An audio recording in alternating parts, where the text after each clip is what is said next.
used for karma, but rather it should be used for the purpose of dharma itself, if it gets artha. So Srila Prabhupada is writing in the purport, why are such so-called men of religion allured by material gain? Because material gain can enable one to fulfill desires, which in turn satisfy sense gratification.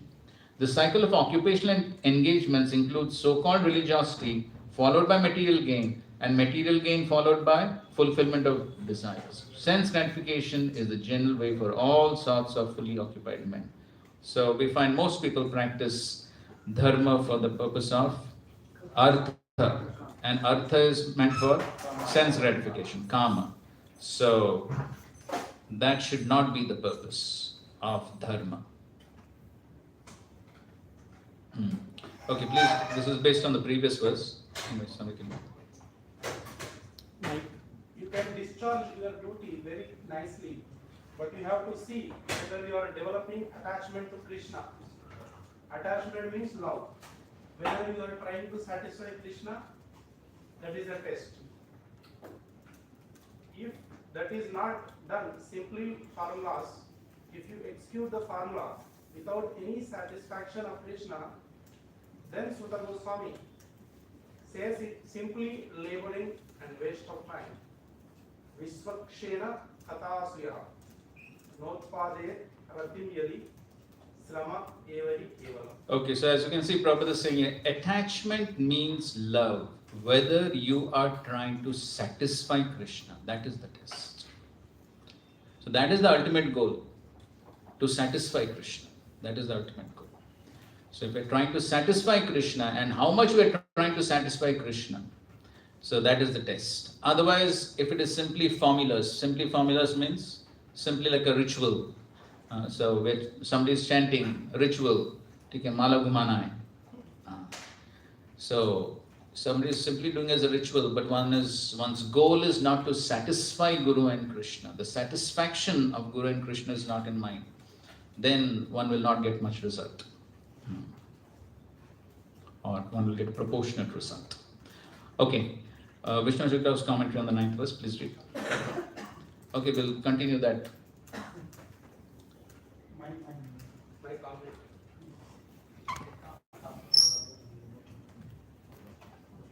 Dharma in this verse refers to control of mind and senses, shama, dama, etc. for the jnana. Hare Krishna.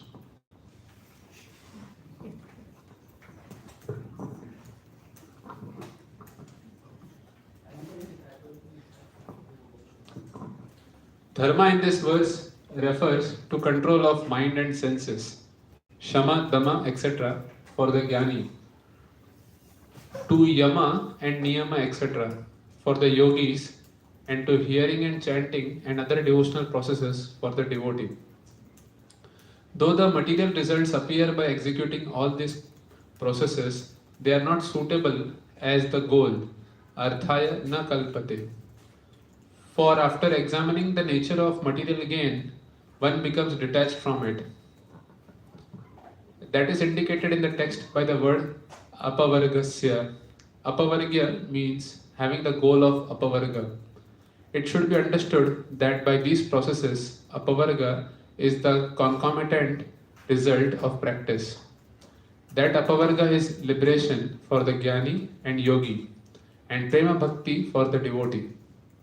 Therefore, the desire of the avid practitioner should not be for attaining material results, arthasya kamo labhaya na. This is because for the avid practitioner of apavarga dharma, the practice itself has its own results.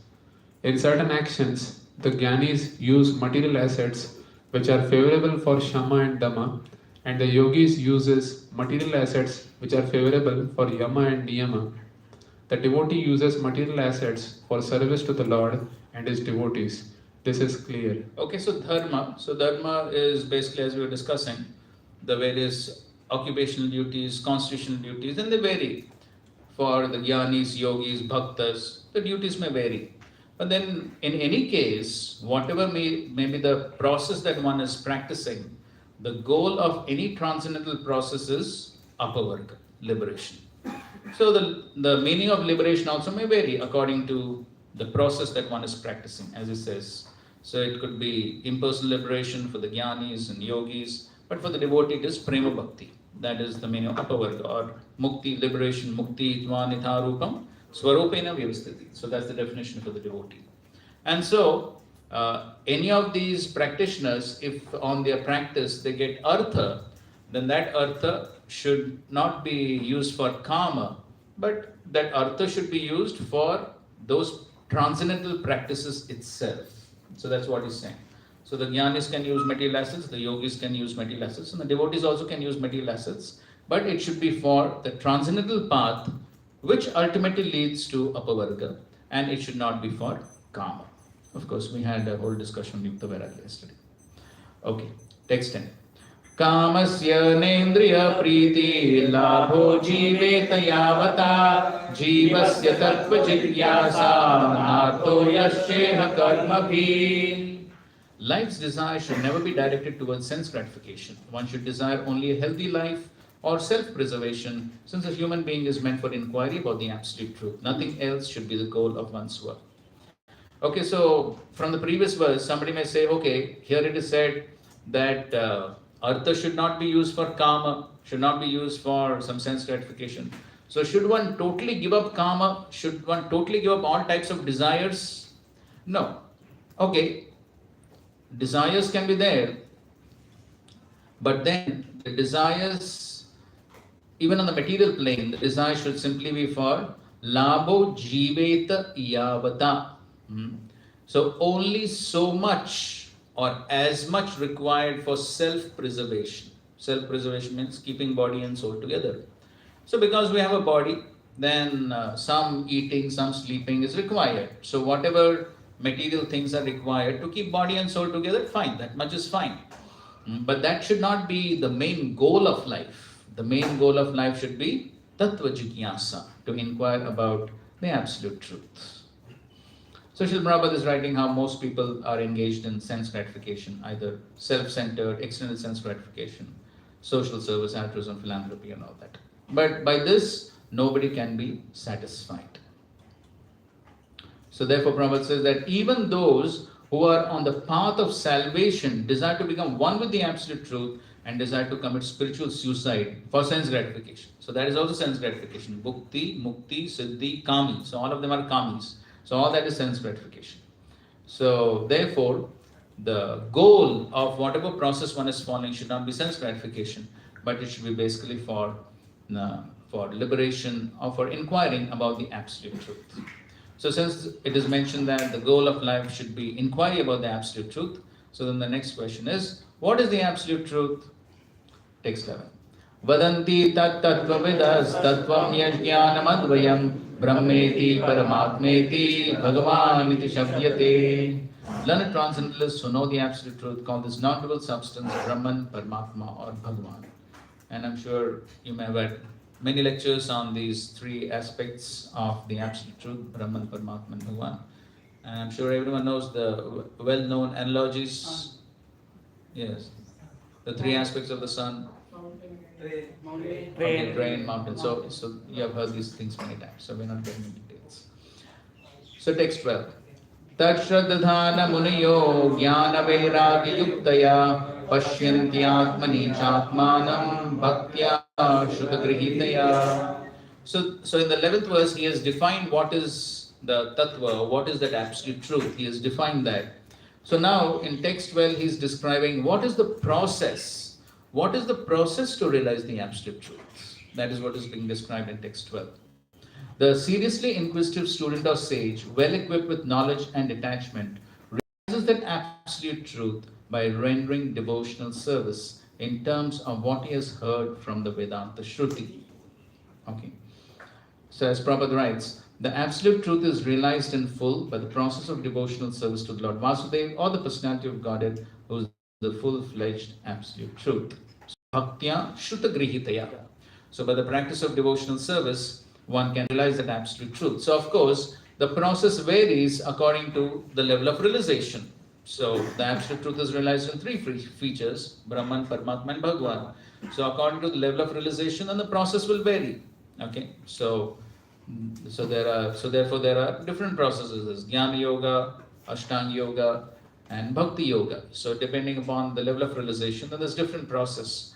But so by the practice of that, by that process, one can realize that absolute truth according to that level of realization. But then whoever is practicing, it has to be Shruta Grihitaya. It cannot be whimsically done. It has to be according to the injunctions of the scriptures. So therefore, further down in the purport, Prabhupada writes that as Brahman and Paramatma realization are imperfect realizations of the absolute truth, so the means of realizing Brahman and Paramatma, that is the paths of Jnana and Yoga, are also imperfect means of realizing the absolute truth. So there's imperfect realization. Devotional service, which is based on the foreground of full knowledge combined with detachment from material association, and which is fixed by the oral reception of the Vedanta Shruti, is the only perfect method by which the seriously inquisitive student can realize the absolute truth. So the full realization of the absolute truth is only possible by bhakti. So then he's speaking about the three classes of devotees. I'm sure you have discussed this in Nectar of Instruction, Nectar of Devotion, the three classes of devotees, Kanishta, Madhyam, Uttam. So Prabhupada is also discussing this because then for that realization of the absolute truth in full, then one needs to progress on the path of devotional service from Kanishta to Madhyam to Uttam. Then the more one advances, then one gets a better realization of the absolute truth.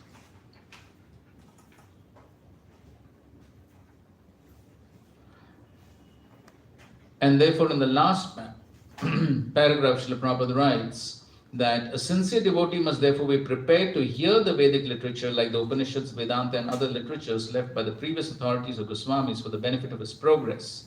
Without hearing such literatures, one cannot make actual progress. And without hearing and following the instructions, the show of devotional service becomes worthless and therefore a sort of disturbance in the path of devotional service. So one has to hear and follow. Otherwise, it will simply be a show of devotional service. Unless, therefore, devotional service is established on the principles of Shruti, Smriti, Purana, or Pancharatma authorities, the make show of devotional service should at once be rejected. What's the verse? Shruti, Smriti, Purana, Adi, Pancharatra, Vidin, Vina, Ekantiki, Hare, Bhaktir, Utpadeva. An unauthorized devotee should never be recognized as a pure devotee. By assimilation of such messages from the Vedic literatures, one can see the all-pervading localized aspect of the personality of Godhead within his own self constantly. This is called Samadhi.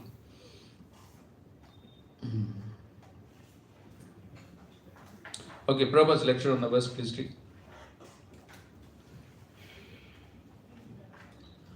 Bhaktya Shruta Grihitaya.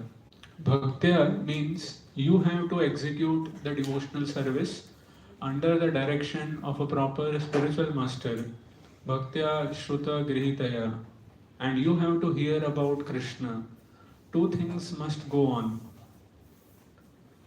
Just like here, you will find the Archa Vigraha, worshipping the deity, is going on. But if simply this thing go on, because none of us are expert, there must be Shruta Grihitaya. We must hear about Krishna also. Two things must go on parallel lines. Right, so Bhagavad Vidi and Pancharatrika Vidi. So both things must go on parallel lines. So it's so therefore we have to hear how to practice the process of devotional service. So not just perform the service, that's what we were discussing. So one has to hear from the scripture, Shruta Grihitaya.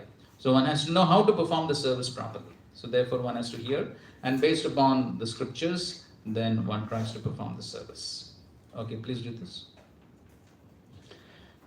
This verse describes the practice to realize that tattva. The sages Munaya, the Gyanis cultivating contemplation.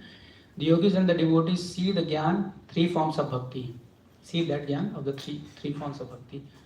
Bhai Bhakti. By bhakti. Those who conceive of Gyan as Brahman realize Pashyanti, the Jiva, Atmanam as Lord, Atmani.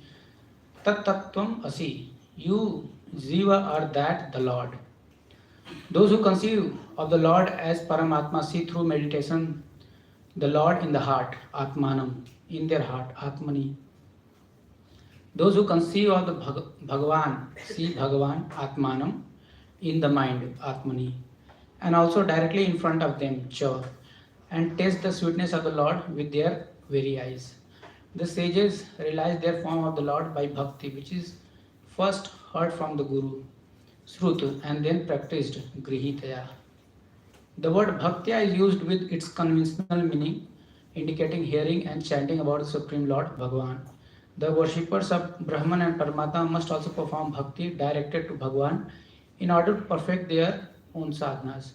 Gyan and Vairagya mentioned in this verse are the two sadhanas for the Gyanis and Yogis only. For the devotees, these two arise only from bhakti and indicate the loving nature of bhakti. Because he loves the Lord, he strives to know the Lord and shows distaste for everything else. Since separate cultivation of Jnana Vairagya are forbidden in pure bhakti. Okay, so here as we were discussing, so the process is different according to the level of realization. And so the jnanis, yogis, bhaktas, they may have different processes in order to realize the absolute truth. But all of them require some bhakti. So the bhaktas, needless to say, need bhakti. But even the process of jnana and yoga, they require some bhakti. Without some bhakti, no one can achieve perfection on their respective paths. That is why in the Bhagavad Gita, the bhakti portion is in between. Why? Why is the bhakti portion in between? Okay, that's one reason. Yes, go on. To touch both the parts, the karma and jnana. Why? So to give a connect to both. Yes, so to indicate the siddhanta that karma and gyan on their own they cannot achieve perfection. In order to achieve perfection, everyone requires some bhakti, some element of bhakti is required. That's the point he's making. That the worshippers of Brahman and Paramatma must also perform bhakti directed to Bhagavan in order to perfect their own sadhanas. So therefore, even if you consider here the other processes, Pashyanti Atmani Atmanam, so what do they see or what do they perceive depends on their realization. Okay, so it can mean the impersonal Brahman, it can mean Paramatma, and it can mean Bhagavan. Okay, but all of them require bhaktya. So therefore the bhaktya is common for everyone. So therefore, if one offends the Supreme Lord by considering the Supreme Lord as having a material body, 9.11, what's 9.11? Yes, avajananti ma moda manushim tanumashritam. So that's Mayavad. So one who is considering the form of the Lord to be material, that's Mayavad. So if one is considering the form of the Lord to be material, as good as a human being, then where is the question of bhakti? Is it possible to have bhakti for an ordinary material person? No, it's not possible. So therefore, what is the next verse? 9.12? Yes, Mogasha, Moga Karmano, Moga Jnana, Vichetasa, Rakshasam, Asuram Chaiva. So here, Moghasha refers to? What's that? No. Moghasha refers to devotees, Moga Karmano refers to karmis, and Moga Jnana refers to jnanis. So any of them, whether it is devotees, karmis, jnanis, anyone, if they have a Mayavad conception means no bhakti. So if they have a Mayavad conception, then they cannot even achieve perfection in their respective paths because they're committing a great offense. So therefore, without bhakti, no one can achieve perfection. The only thing they achieve is Rakshasim Asurim Chaiva. That means hellish life, basically. They will degrade down to hellish planets or the lower species. That's what happens. So therefore, Mayavadis cannot even achieve impersonal Brahman because of their offense. So if anyone has a Mayavad conception, they offend the Lord, saying that the form of the Lord is material, then they cannot achieve even the goal of their respective paths. Because for anyone to achieve the goal of their respective transcendental paths, they require the grace of Bhakti Devi. Without the grace of Bhakti Devi, no one can achieve perfection in their respective paths. Because ultimately, the Lord has to sanction everything. Without the sanction of the Lord, who can achieve anything? That is why we read in the 7th chapter of the Gita, what does Krishna say about the demigod worshippers? Who gives the demigod worshippers faith in that particular demigod? Krishna only has to give faith. Without Krishna giving faith, they cannot even worship the devatas. So ultimately, everyone is dependent on the Lord for perfection in any of the paths. Whether it is demigod worship, whether it is the path of karma, jnana, yoga, bhakti, whichever path, nobody is independent of the Supreme Lord. Everyone is dependent on the Supreme Lord. So therefore, if anyone offends the Supreme Lord, they cannot achieve success on their paths. Okay, so therefore he says, Bhaktya Shruta Grihitaya. So ultimately everyone requires bhakti, which, as he says, Shruta. Shruta means one thing is Shrutis on the Shastras, other is also the Guru, and then practice. Moga means baffled. Mog Asha, the hopes of the devotees to achieve, to go back to God. Actually, Prabhupada writes in that purport.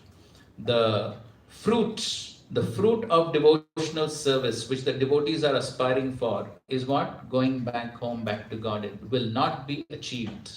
Rather, they will be baffled, frustrated in their attempts if they have a Mayavad conception.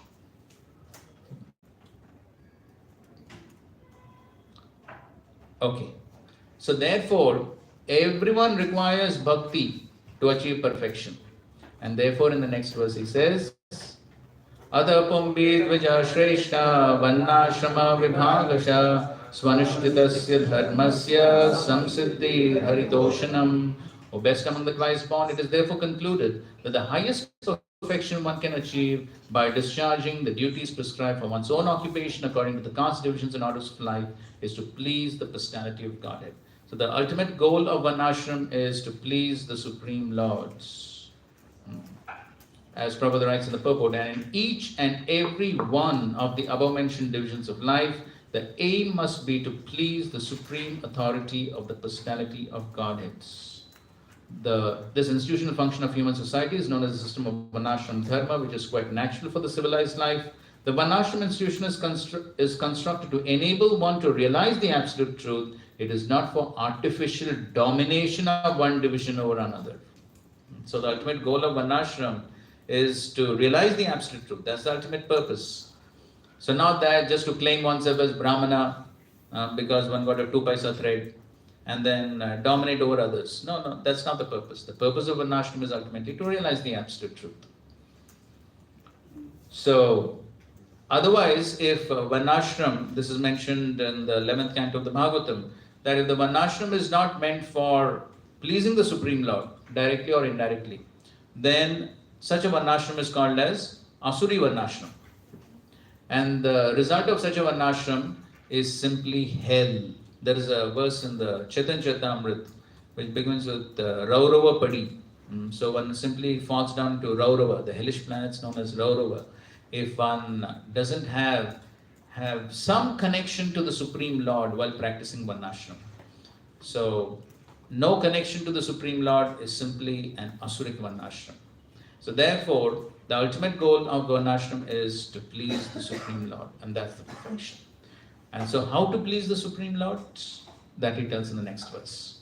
Tasmadekena manasa bhagavan satvatam pati shrotavya kintavyasya dheya pujyasya nityada. Therefore, tasmad, because the ultimate goal is to please the Supreme Lord. So therefore, how to please? With one pointed attention, one should constantly hear about, glorify, remember, and worship the personality of Godhead, He who is the protector of the devotees. Nityada, constantly.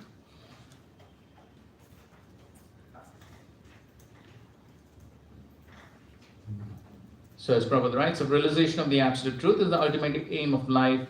It must be carried out by all means. In any of the above mentioned castes and orders of life, the four processes, namely glorifying, hearing, remembering, and worshipping, are general occupations. Without these principles of life, no one can exist. Activities of the living being involve engagements in these four different principles of life. Especially in modern society, all activities are more or less dependent on hearing and glorifying. And Prabhupada is writing how even in modern society, people are glorifying someone, and that's how he becomes famous. So it's done. So everyone has to perform these activities either directly to the Supreme Lord or in some perverted way one has to do it. So everyone is hearing about something, everyone is glorifying someone, everyone is worshipping someone. So these activities go on. So either one does it in perverted way for some material purposes, or one has to do it for the Supreme Lord. But since the goal of life is to please the Supreme Lord, one must perform all these activities for the satisfaction of the Lord. Therefore, Prabhupada concludes the purport by saying, the tendency to glorify others or hear others must be turned to the real object of glorification, the Supreme Being, and that will bring happiness. So, here is saying Shrotavya, Kirtavya, Dhyeya, Puja. So here, glorify, remember, worship. And so in this way, if one remembers, then what will be the result? That's the next verse. But you can just, before that, somebody can read this quote from Srila Prabhupada. Kirtavyascha. You are hearing about God, now you have to spread it. Kirtitavyascha. Not that, oh, I have known God, that's alright, let me be satisfied. No, you must preach. That is another business. Because people are ignorant, they do not know what is God. They are manufacturing God. They are accepting some rascals as God. So what is real God? You must preach. Yes, so Shrotavya, Kirtitavya. So one must hear, then one must preach. So by doing Shravanam, Kirtanam, then Smaranam, so then what is the result of Smaranam? Next verse. Yadanudhyasina yukta karma granti nibandhanam chindanti kovidastasya kona kurya kataratim. With sword in hand, intelligent men cut through the binding knots of reactionary work karma by remembering the personality of Godhead. Therefore, who will not pay attention to his message? So he's asking a rhetoric question. Who will not pay attention? Such is the power of remembrance. Yad anudhya, anudhya. Anudhya is remembrance. The anudhya, the remembrance. Therefore, we were discussing so much about remembrance. Mam anusmara. So the smaran is what is very important. How we transform the subtle body is very important, because it is subtle that creates gross. How we transform the subtle body in this life will determine our next gross body. So therefore, transformation of the subtle body is very important. Therefore, remembrance of Krishna in the subtle body is very important. So that remembrance acts as asina, sword. That remembrance acts like the swords. And what does the sword do? Chindanti, karma granthi. So the karma granthis, which are nibandhanam, very tightly knotted. Tight knots, we were discussing this yesterday also. So all those tight knots. So you may have experienced if there's a thread and there are knots,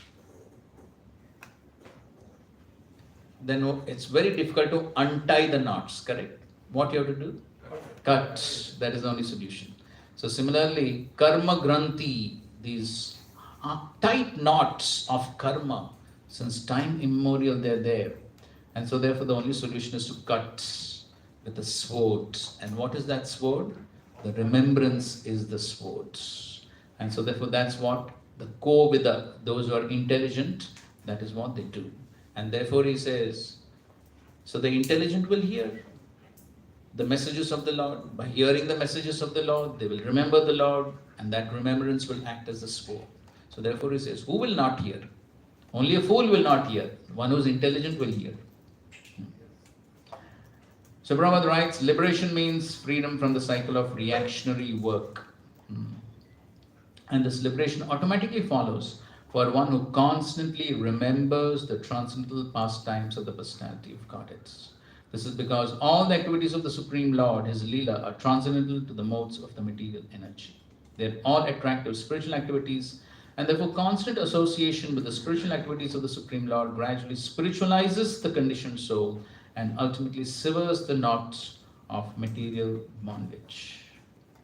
Liberation from material bondage is therefore a byproduct of devotional service. Attainment of spiritual knowledge is not sufficient to ensure liberation. Such knowledge must be overcoated with devotional service so that ultimately the devotional service alone predominates. Then liberation is made possible. Okay, so real liberation is possible only by bhakti. So pure bhakti yoga, independent of karma and jnana.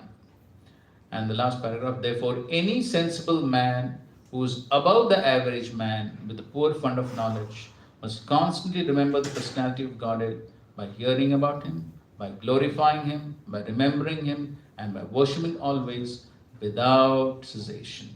That is the perfect way of devotional service.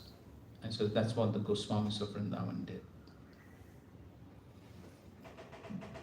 And then it says they have chalked out ways for all classes of men in terms of different castes and orders of life and pursuance of the teachings of Srimad Bhagavatam and similar other scriptures. So the Goswamis and the Acharyas, they've given us different ways by which we can remember the Lord. Okay, Vishnu Chakra's commentary on this verse, please read. Okay, he gives one example, that's what I wrote.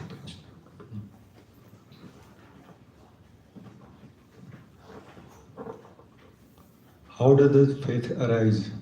This verse answers remembrance of the Lord is sword. Equipped with that sword, asina, person cut the bondage caused by the knot of false ego, which ties one's up with karma. Or another meaning is as follows: people tie up small amounts of money in knots of their clothing for the purpose of daily eating by dividing up their savings and spending a little each day.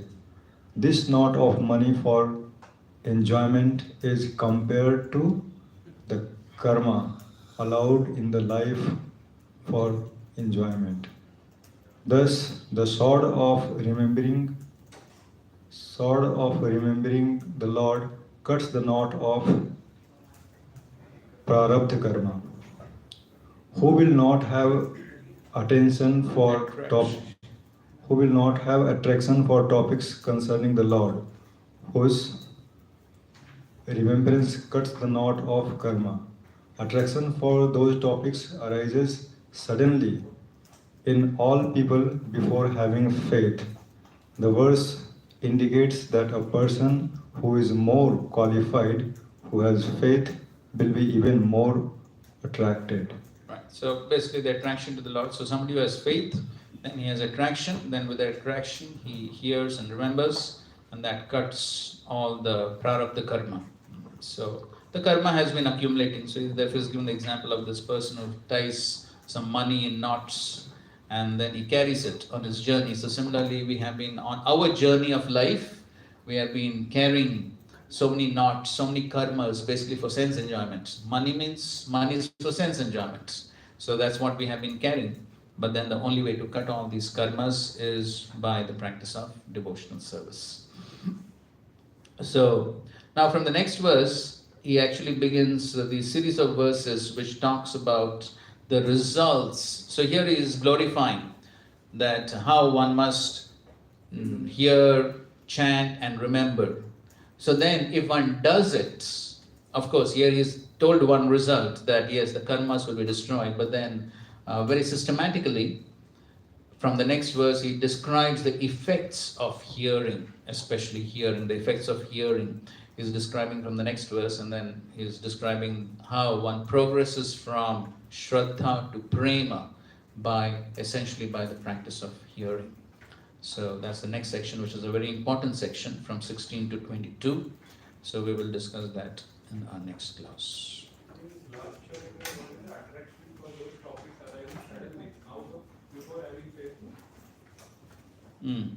So attraction for those topics arises suddenly in all people before having faith.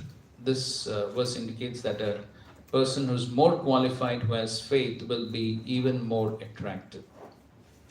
So anyone, the point that he's trying to make is that anyone can develop some attraction. Anyone can develop attraction. Some faith initially, simply by hearing, one develops little faith, and then based upon that faith, then gradually that faith develops. So anyone can initially develop some attraction. So nobody is barred from the initial hearing and developing some faith. And then gradually, as one associates with devotees, then the faith will increase. But initially everyone can hear. That's the point. But here he is saying all people. Yeah, so all people can hear. We see that many people, they are not getting attraction. No, that's what he says. There's no need for attraction. The initial hearing, anybody can hear, na? Anybody can come and sit in a class and hear. And therefore, especially Chaitanya Mahaprabhu has emphasized the process of hearing. Sthane, Sthita, Shrutigatam, Tanuvan, Manobi. So especially in Kali Yuga, the process of hearing. You can read this purport in the Gita. This is 15th chapter. And the 15th chapter, there's one nice verse which talks about Shruti Parayana.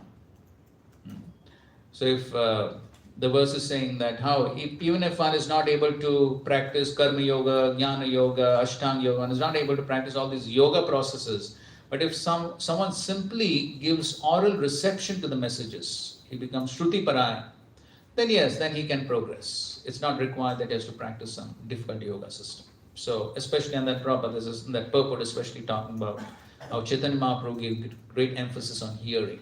So anybody can just sit in a class and hear. So that does not require too much of attraction. Anyone can begin the process by hearing. Then gradually the faith develops. Okay, fine. Srila Prabhupada ki jai, Grantha Srimad Bhagavatam ki jai, Samet Gaur Bhakta Vrinda ki jai. Hare Krishna, Krishna Krishna, Hare Hare, Hare Rama, Rama Rama, Hare Hare. Okay, attendance.